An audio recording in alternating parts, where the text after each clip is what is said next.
हिवाळ्यात सकाळी झोपेतून ताडकन उभे राहाल तर हृदयावर येईल ताण. ऐका तज्ज्ञांचा सल्ला.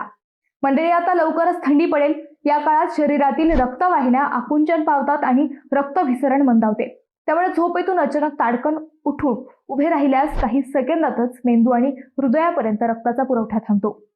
यातून चक्कर येणे, बेशुद्ध पडणे किंवा थेट हृदयविकाराचा झटका येण्याचा धोका वाढतो, असा इशारा हृदयविकार तज्ज्ञांनी दिलाय. हिवाळ्यातील थंडीमुळे शरीराचे तापमान राखण्यासाठी रक्तवाहिन्या आकुंचन पावतात. त्यामुळे रक्तदाब वाढतो, रक्त अधिक घट्ट होते आणि हृदयाला ते शरीरभर पंप करण्यासाठी अधिक मेहनत करावी लागते.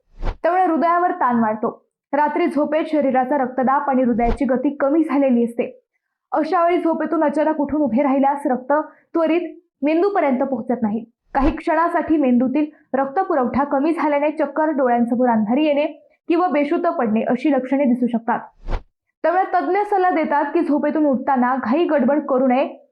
आधी बाजूला वळून काही सेकंद शांत राहावे, नंतर हातपाय हलवून हळूहळू बसावे आणि नंतर उभे राहावे. यामुळे रक्तभिसरण हळूहळू वाढते आणि मेंदू हृदयाला पुरेसा रक्तपुरवठा होतो. मंडळी, तुम्हाला ही माहिती कशी वाटली हे आम्हाला कमेंट करून नक्की सांगा.